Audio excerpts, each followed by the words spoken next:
মন কাড়া এক পরম প্রিয় সবুজে ঘেরা ঘর, এ যে আমার ছোট্ট কুঁড়ে ঘর।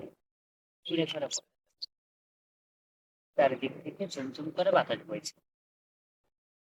ঠিক এই মুহূর্তে মনে পড়ছে ইংরেজি সাহিত্যের উইলিয়াম ওয়ার্ডসওয়ার্থের সেই বিখ্যাত কবিতার কথা, রোয়েন গার্ডেন্স। এই কবিতার ভিতরে কুঁড়ে ঘরের কথা উল্লেখ আছে। শুধুমাত্র তাই নয়, বাংলা সাহিত্যেও বিভিন্ন জায়গায় কুঁড়ে ঘরের সৌন্দর্যের কথা বর্ণনা করা আছে। দেখুন, বিলের ভিতর কি সুন্দর নির্মল বাতাস বইছে, পাশে আছে ছোট্ট একটা খাল। ঠিক তার বিপরীত পাশে আছে ধান। কুড়ে ঘরটা তৈরি করা হয়েছিল খাল থেকে যখন পানি উঠে ধানের খেতে যেত, তখন এই কুড়ের মালিক বা এই ভূর মালিক ভেসাল পেতে মাছ ধরত। এখন বসন্তকাল, পানি শুকিয়ে গেছে, ধানের খেতে তাই আর পানি নেই, কিন্তু রয়ে গেছে তার স্মৃতিগুলো। সেই সুন্দর কুড়ে ঘর রয়ে গেছে, রয়ে গেছে ভেসালও।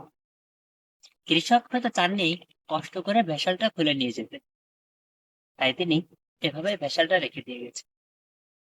হয়তো এবার বর্ষা মৌসুমে আবারও এই ভেসাল, এই কুড়ে ঘর দিয়েই কৃষক মাছ ধরবে, কুড়ে ঘরে এসে রাত কাটাবে এবং সময় হলে মাছ ধরবে। কুড়ে ঘরে থাকার ভিতরে একটা প্রশান্তি আছে।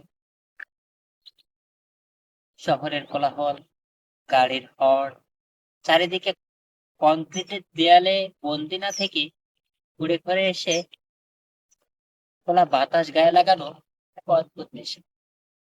শহরে কংক্রিটের দেয়ালে বন্দি মানুষ কখনোই খোলা বাতাসের মর্ম বুঝবে না। তাদের হয়তো আক্ষেপ হয়, আফসোস হয় খোলা বাতাসে গিয়ে বসতে, কিন্তু চাইলেও আর সময় কেটে বলেন।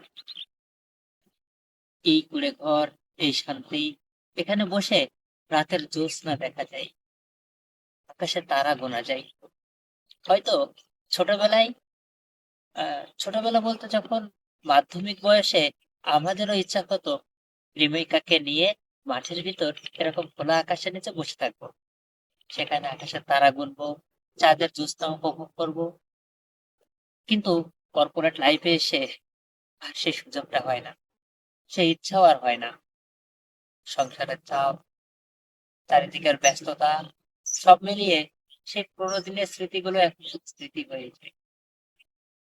শহরের এই ব্যস্ততা থেকে মন চায় ফিরে যেতে সেই গ্রামের কোলাহল মুক্ত পরিবেশে, কিন্তু চাইলেই কি আর যাওয়া যায়?